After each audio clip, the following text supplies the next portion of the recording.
Hey there guys, it's Tom and welcome back to a brand new video, and this is Zero2Hero episode number 14, and finally we're back after a couple of different videos we could say on the channel, and hopefully you guys have been enjoying them. Bit of different content on the channel, and this is going to remain like that for a little while, and depending on how the response is to that content, I will either stick with it or revert back to this, which is what you can currently see, which is F1. Now here we are, Suzuka, and it's one of the best tracks on the calendar, I've got to say. It just really does work nicely for me. You know, it's got the really nice flowing section with the S's, and then also the spoon curve and the 130 yard, just some of the best corners in F1 you'll ever see, really.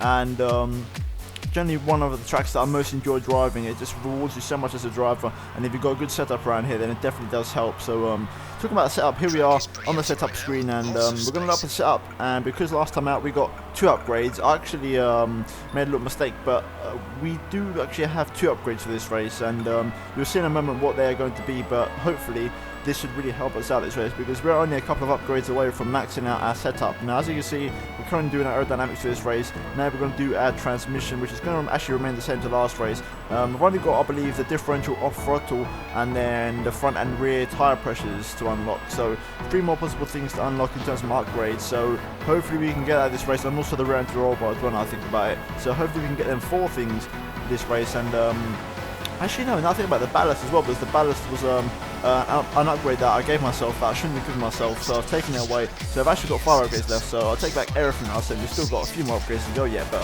here we are on practice as per usual. And the car actually felt really good on these prime tyres. I'm not going to lie, the car was really sticking to the track. As you can see, our first lap gets us P5, which isn't too bad. A couple of attempts off the pace, but overall not too shabby of a lap time. But we do go for one more lap just to get a feel for it. As you can see, coming towards the line now on our second lap, and this should be a much better improvement, and indeed it is, as we go straight up to second this time in the timing sheets. And we're going to go for exactly one more lap, because I thought I could get that first spot and maybe even improve a little bit more on my lap time. As you can see, go through the final chicane now. We're going to come out the final corner and actually lose the rear end into the pit lane. So I was going to finish that lap, but we sort of lost into the pit lane, so I think that is going to conclude practice. But the car really feels good, so we're going to see how we get on in the race for the Japanese Grand Prix.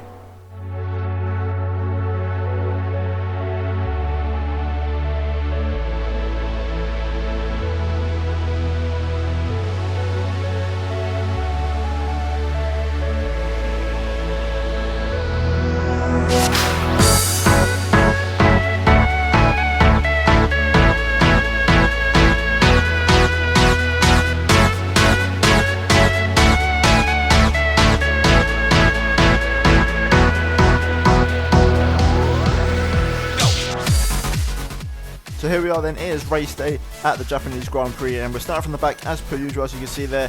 And Fernando Alonso actually getting, I think, 14th place, pretty impressive qualifying from him there, considering this is quite a power-hungry track. But as you can see the grid, we've got an all Mercedes front row, and crucially Lewis Hamilton is first, so we've got to work it out. And in case you haven't noticed already, it is raining here in Japan, so we really have got to work hard here to try and get that race win. And here we are then, starting from the back, gearing up to 5 red lights for the Japanese Grand Prix, and we are off here. I'm actually going to get a pretty good start on these intermediate tyres, one of the best starts I've had in the wet on this game. And we're going to see if we can try and negotiate our way through turns 1 and 2 and through the S's now, through this AI, because we've got to take it nice and easy, because in the wet conditions can be very tricky. We've had no practice, and we've got a dry setup on the car, so this is going to get very tricky at first. As you can see, we've got the inside of both of the manners through the first couple of corners, and then we're going to also try and overtake Alonso there and Verstappen, but we get squeezed out, and there's a yellow flag up ahead, so something's gone wrong as we try to find the gap through Verstappen, because as you see, him and Alonso go side by side, sorry, Button actually go side by side. They're just taking up the entire track, so we've got no room to get through as we now go through the final part of the S's up the Dunlop curve. And as you can see, Verstappen and Button run a little bit wide, and I get a really good exit out of the corner. I'm just going to slide my car up the inside of the Dunlop curve. As you can see, as we come into the first stake, I'm going to try and hang it around the outside of Sergio Perez, but Perez actually manages to brake later and us and hold it up the inside.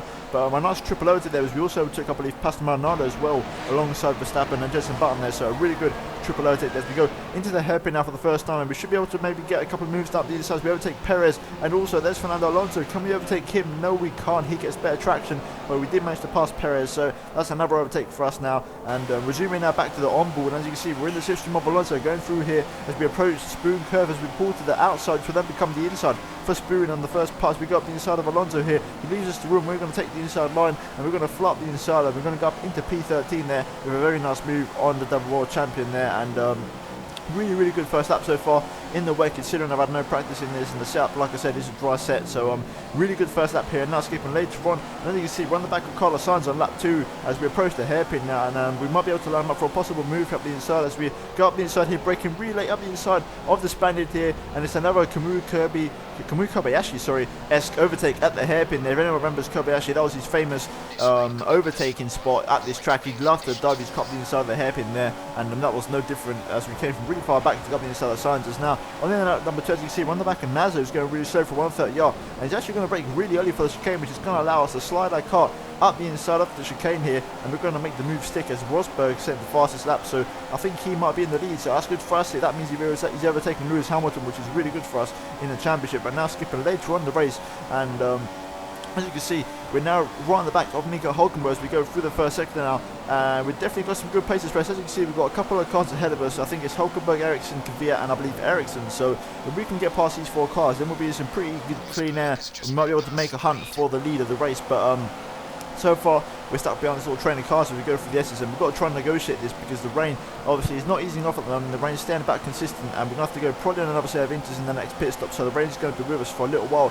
But now, coming out of the S's into the Dunlop curve, we managed to get a really good undercut line on Nico Hülkenberg. As you can see, we managed to pass him there, but Hülkenberg's going to come back up her inside, and he's going to go up the inside of his contact, and I think Hülkenberg has spun out there, and there's a yellow flag, and I think that was just really reckless from Hülkenberg there. We're going to have a look at a replay real quick to see exactly what happened, and you can see we're on the outside. We're actually past at that point, but Hülkenberg has to come back us, and his left front tags our right rear, and he goes round, and I think that was a racing incident / his fault, because I think he just got a bit too eager to re-overtake me there. But now to that number 3, as you see, we're in the back of Marcus Ericsson, who's been overtaken by Kvyat and I believe, I can't remember the other guys, but nevertheless, we're going to overtake Ericsson up the inside of the chicane here, and we're going to make the move stick, and it's a very nice overtake there for P9, and once again, just like Nazo, his teammate on lap 1, going really slow through the 130, which allowed us to get past him quite easily, so quite an interesting overtake there. We've gone to lap number 4 now, and we're in the slipstream of Danny Kvyat, who's ahead of us, who's behind Pastor Maldonado, I think it is, so it must have been Grosjean who we overtook earlier on in the race, but we're on the back of Danny Kvyat now as we go through the S's section once again here, and definitely I think we can try and capitalise on this. If we're saying that before, so we can pass these 2 cars, then we've got a very good chance of giving ourselves a much better chance of winning the race later on, even though it's going to be hard because if it stays wet all race, then we haven't got much of a choice with a strategy call. But if it dries out or goes to full wet, then we've got a chance of getting some kind of cutback and gaining some major time on the front runners. But here we go up the inside of Kvyat, just like with Nico Hülkenberg 1 lap ago, but Kvyat has actually got a much better run out the corner this time. We're going to have to yield on that one and let Kvyat pass, but we get a lovely cutback through the Degner there. What an overtake that is. It's a brilliant cutback on Kvyat there, textbook stuff, and hopefully you guys appreciate that one. If you did, then please leave a like down below if you're watching still. But what a brilliant cutback that is on Danny Kvyat there, and absolutely brilliant move. Even I'm surprised watching this back. But now we're on the back of Pastor Maldonado as we come out of the hairpin, and in the next major corner we're going to be approaching this spoon, so hopefully through there we can get a nice run on Maldonado to try and maybe set us up nicely for the back straight. And here we are in the slipstream of Maldonado, gaining a lot of time in a straight line surprisingly, and we're right on the back of him now as we go through spoon, taking a much wider line to get a brilliant cutback on the exit, getting loads of traction, giving a little bit of a short shift to try and get optimum traction through the rear wheels, and we're going to pull alongside Maldonado and breeze past him down the straight easily like he's not even there, and there's a brilliant overtake there for us. I'm wrapping the P7 now, so a really good first stint so far.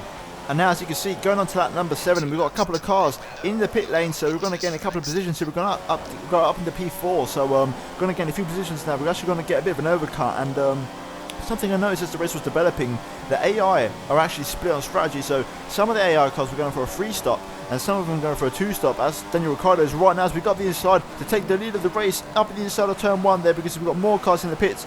And like I was saying, a couple of cars were doing a 3-stop, a couple of cars are doing a 2-stop, so it's going to be a really interesting split strategy race, this one. And I felt confident that I could take my tyres long, so I'm going to try and 2-stop this race as we got the inside of Perez at the chicane, and we should be coming in at the end of this lap, which will mean we'll come in one more time at lap 18, and then that'll be our final pit stop. So we're going for a 2-stop here, so we're going to have to drag out these inters a little bit longer than the rest of the AI, but hopefully it pays off, because I felt confident with the wall intermediates, unlike previous races, and the car was definitely working quite nicely, even though the tyres were warm, because the rear tyres were actually in good shape. It was the fronts that were wearing off, so the traction, crucially in the wet, was really good. And as you can see, we're going to a fresh set of inters, and there goes those cars ahead of us as they pass us down the straight. There's Lewis Hamilton, I believe, so he's quite far back, but we've lost all our positions that made up, but hopefully we don't come up too far as we've rejoined in P5 at the moment. So if that's just like that, we've gained a couple of places and we've managed to make an overcut as we come out of the pit lane, and NASA just about passes us around the outside for P5.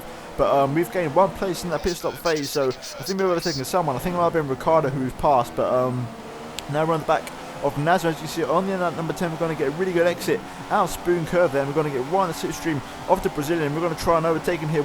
Just before 130 yards, we get into the slipstream, pull to the inside. It's going to be close, but we are going to try and make it stick as we got the inside, go through with 130 yard, and it's a nice move there as Rosberg now sets another fastest lap, so he's leading the race at the moment, and he's really run away with it, and Hamilton responds with another fastest lap, so Mercedes are really taking it up to another gear and cranking it up here, and we've got to try and respond to this pace because they are just so much faster than us, and we can't afford to let the Mercedes get away now. As you can see, we're now behind Sebastian Vettel in track position, and we're going to see if we can try and hunt him down. We've got yellow flag through turn 1 now, so something's happened. We've got a Ferrari and a Toro Rosso off here, and I believe that's Verstappen who's lost his front wing. I think he's had contact with Vettel, who's ahead of us there. We're getting legal overtake on Verstappen though because it was a yellow flag, so we have to let Verstappen straight back past, and that's cost us about 3 or 4 seconds, but we are going to re-overtake Verstappen this time through the S's, having to really negotiate a way around him as he's putting it right on the apex, but Vettel's going to really step ahead, and he's lost his front wing, so we're going to pass Vettel and Verstappen there, and we're having to P4 now, so Vettel, not what he wanted, that's going to really compromise his race, and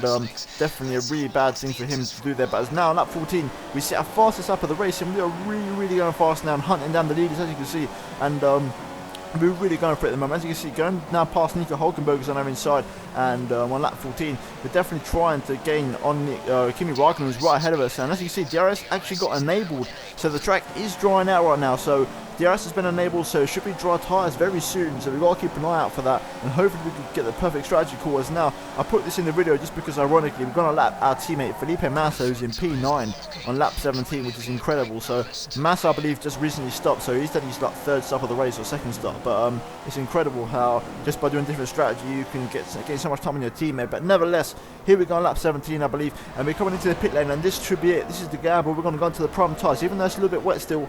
We're going to risk it, and we're going to try and see if we can make the gamble stick, so to speak. And here we are going into the pit lane now, putting on the orange set of prime tyres, and it looked a really good start from the boys there, and hopefully initial grip feeling when we get on the track shouldn't be too bad. We've got to go into that dry line as soon as possible and hope for the best here, because this is a massive gamble. We've only a couple of races to go in the championship. To try and win the championship, this is a massive risk, and we're going to see if we can try and risk and make it pay off. As we go through turn 1, we come out just ahead of Kimi Raikkonen crucially there, so that's very important for us. And the grip was actually pretty slippery at first, but I managed to hang it out just about. Kimi Raikkonen was all over me, but then the grip started to come towards me on the primes. As you can see, we've come out in the lead and we've jumped both off the Mercedes, and we're into the lead of the race now here at Japan. So the strategy gamble has paid off wonderfully for us, and we have managed to gain so much time by only making one single stop on the intermediate tyres compared to the rest of the AI who did 2 stops at least. And on lap 22 we set a fast lap of the race, so we are really going for it at the moment. But Rosberg responds with a fastest lap of himself, and then also Lewis Hamilton, you'll see in a moment,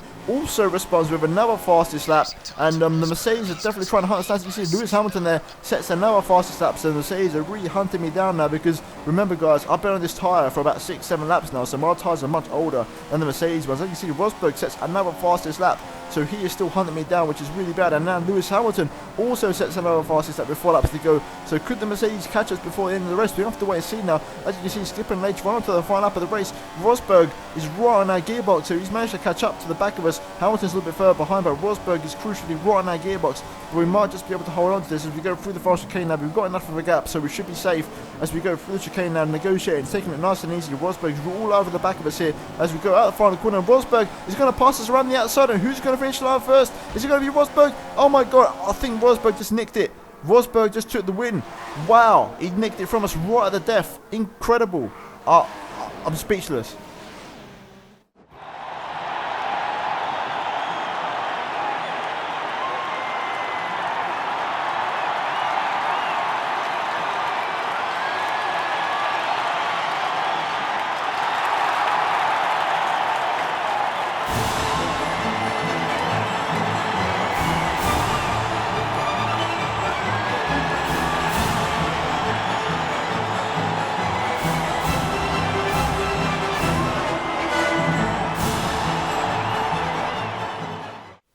Wow guys, so there we have it, and well, that was an anti-climax to be honest. I thought we had the race win, but Rosberg on the fresh tyre somehow got incredible traction out the final corner to take the race win, and we do take 18 points. However, the positive thing is we do increase our lead on Lewis Hamilton to finish behind us in third, so we gain 3 points on Lewis Hamilton in the World Drivers' Championship. But what an absolutely shocking end to the race there. That's absolutely just really disappointing end to the race, considering I did everything right, I got the strategy perfect, and then Rosberg nicked it right at death. But nevertheless, as you can see in the Drivers' Championship, we're still in the lead by 11 points on Lewis Hamilton, so we're doing well at the moment. We're just going to try and keep that lead now, and that does mean with that second place that we do get 2 upgrades. So at the 5 possible remaining setup parts, we've got 2, so that means it's only 3 left, so potentially we get 1 more.